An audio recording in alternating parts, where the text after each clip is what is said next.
हरियाणा के गुरुग्राम में डेंगू के मामले बढ़ते जा रहे हैं। गुरुग्राम में 15 मामले डेंगू के सामने आए हैं। पिछले साल की अपेक्षा इस बार कम आए हैं डेंगू के मामले।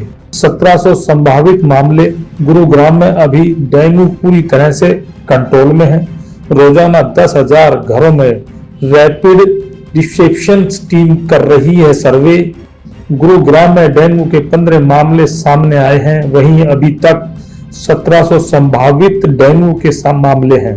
गुड़गांव स्वास्थ्य विभाग की तरफ से पूरी तरह से डेंगू पर कंट्रोल की बात की जा रही है, लेकिन फिलहाल पिछले साल की अपेक्षा इस साल डेंगू के मामले कम आ रहे हैं। बारिश के दौरान डेंगू के मामले लगातार बढ़ते नजर आते हैं, लेकिन राहत की बात तो यह है कि पिछले 2 साल के मुकाबले इस बार डेंगू के मामले कम आए हैं। फिलहाल गुरुग्राम में डेंगू के मामले लगातार बढ़ रहे हैं, मगर 15 मामले सामने अभी तक आ चुके हैं, जिसमें से 9 डेंगू के मामले ओपीडी के दौरान सामने आए हैं। वहीं 6 डेंगू के मामले गंभीर थे, लेकिन वह सभी मरीज डिस्चार्ज हो चुके हैं। गुड़गांव में सामान्य अस्पताल के अलावा 89 वेलनेस सेंटर बनाए गए हैं, जिसके मारपीट भी निगरानी रखी जा रही है।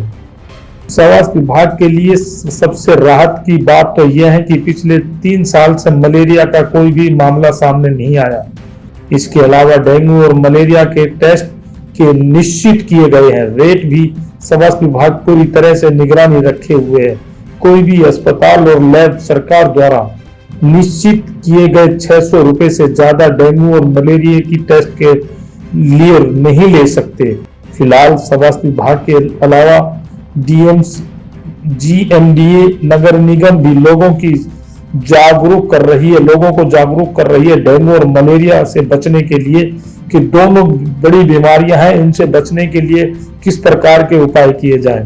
हरियाणा गुरुग्राम के स्वास्थ्य विभाग के civil surgeon doctor Virendra Yadav का कहना है कि सभी मामलों पर निगरानी रखी जा रही है और समय समय पर जांच की जा रही है। सभी सरकारी अस्पतालों को निर्देश दिए गए हैं कि सभी जो भी बीमारी उनके नजर में आती है, ओपीडी में आती है, उनके लिए तुरंत दवाई की व्यवस्था कराई जाए। इस साल की अगर मैं अभी तक बात करूं तो टोटल 15 केस अभी तक रिपोर्ट हुए हैं, और अगर पिछले 2 सालों के मुकाबले बात करें तो संभवतः केसेस में कमी है। लास्ट ईयर की अगर बात करें, 22 की बात करें, तो हम तकरीबन, आपको मालूम है, 400 से ज्यादा केस थे, ऑलमोस्ट 500 को टच किए थे। पिछले साल जो है वो 200 के करीब के 200 से ज्यादा केस थे। इस साल अभी तक सिर्फ 15 केस रिपोर्ट हुए हैं। 2 केस इस सप्ताह में रिपोर्ट हुए हैं, तो टोटल अभी सिर्फ 15 केस आए हैं।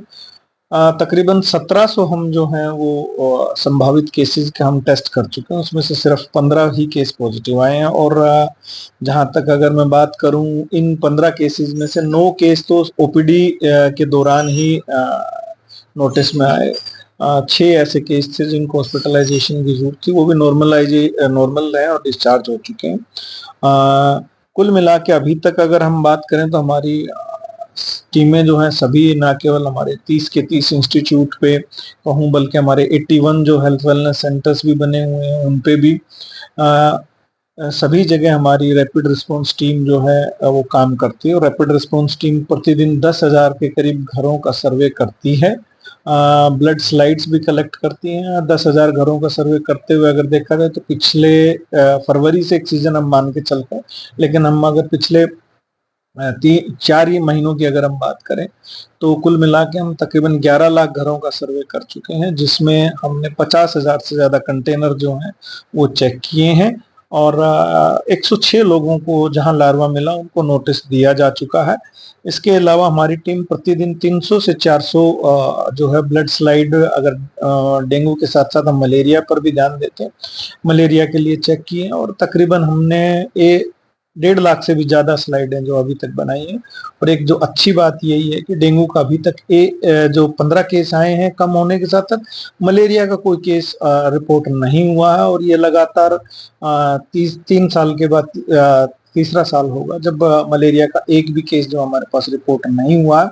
और यदि ये इस साल भी केस रिपोर्ट नहीं होता तो हम मलेरिया एलिमिनेशन की तरफ जो है नियमों के अनुसार हम अप्लाई करेंगे। सभी से जो हमारी टीमों के साथ साथ हमने डायरेक्शंस भी जारी कर रखी हैं, ना केवल अलाइजा या डेंगू के NS1 टेस्ट के रेट्स हमने फिक्स कर रखे हैं। आपको जैसा कि मालूम है सभी जगह हमने बता रखा है 600 रुपये से ज़्यादा आप चार्ज नहीं कर सकते। इसके अलावा हमने भर्ती मरीजों को जो सरकारी अस्पताल में मरीज हैं उनको हमने SDP के लिए फ्री ऑफ कॉस्ट हरियाणा निवासियों के लिए उपलब्ध करवाई हुई है। और बाकी जो है हमने प्राइवेट में भी उसका रेट जो है SDP का निर्धारित किया हुआ है। 11,000 से ज़्यादा कोई अगर आपसे चार्ज करता है तो आप उसकी रिपोर्ट कर सकते हैं, उनके खिलाफ अकॉर्डिंगली कार्रवाई होगी।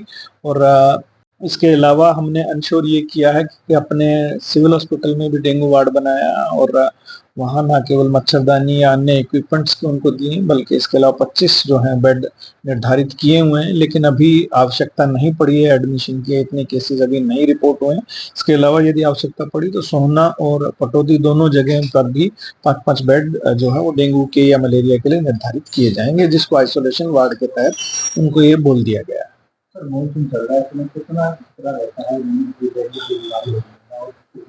बिल्कुल, डेंगू का जो लार्वा है बेसिकली वो फ्रेश वाटर में ज़्यादा पनपता है, तो इसलिए ही हम प्रति सप्ताह में रविवार के दिन हम जो है ड्राई डे मनाने के लिए कहते हैं।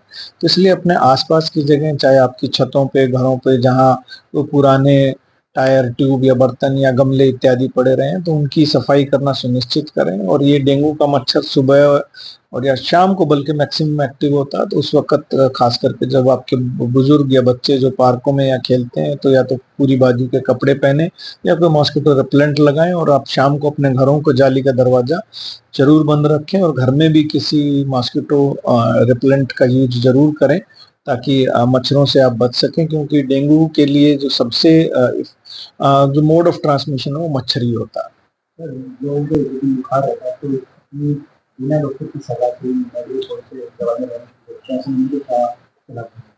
बिल्कुल आपने जायज़ बात की, क्योंकि डेंगू जो फीवर होता है वो सामान्य फीवर की तरह आप पैरासीटामोल जिसको लेते हैं वो तो ठीक है, लेकिन अन्य दवाइयाँ कई बार उसमें कॉम्बिनेशन होता है, खासकर में उसमें डाइक्लोफेनेक या आइबुप्रोफेन एटसेट्रा जिसको हम नसेड्स बोलते हैं, या एस्पिरिन एटसेट्रा जो दवाइयाँ होती हैं, ये नहीं लेनी चाहिए, क्योंकि डेंगू हेमरेजिक फीवर में कन्वर्ट हो सकता है।